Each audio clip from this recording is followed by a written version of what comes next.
Sweet తినాలనే కోరికను ఆపుకోవడం చాలా మందికి పెద్ద టాస్క్. ముఖ్యంగా భోజనం చేసిన తర్వాత ఏదో ఒకటి తీపి తినాలనిపిస్తూ ఉంటుంది.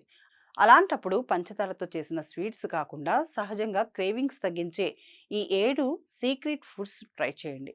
దాల్చిన చెక్క ఇది రక్తంలోని చక్కెర స్థాయిలను స్థిరంగా ఉంచుతుంది. మీరు తాగే టీ లేదా కాఫీలో చిటికెడు దాల్చిన చెక్క పొడి వేసుకుంటే తీపి తినాలనే కోరిక తగ్గుతుంది. సాధారణ చాక్లెట్ కాకుండా 70% కంటే ఎక్కువ కోకో ఉన్న డార్క్ చాక్లెట్ తినండి. ఇది మీ మనసును తృప్తిపరుస్తుంది మరియు యాంటీ ఆక్సిడెంట్లను అందిస్తుంది. నారింజ ఇందులో ఉండే ఫైబర్ మరియు విటమిన్ సి వల్ల కడుపు నిండుగా అనిపిస్తుంది. పులుపు, తీపి కలయిక వల్ల స్వీట్ క్రేవింగ్స్ మాయమవుతాయి. నట్స్ వీటిలో ఉండే ప్రోటీన్ మరియు హెల్దీ ఫ్యాట్స్ ఆకలిని నియంత్రిస్తాయి. తీపి తినాలనిపించినప్పుడు 5 నుండి 6 బాదం పప్పులు తింటే ఆ కోరిక తగ్గుతుంది. చియా సీడ్స్ వీటిని నీళ్ళలో లేదా మజ్జిగలో కలిపి తీసుకుంటే కడుపు నిండుగా ఉంటుంది. అనవసరమైన క్రేవింగ్స్ను అడ్డుకుంటాయి.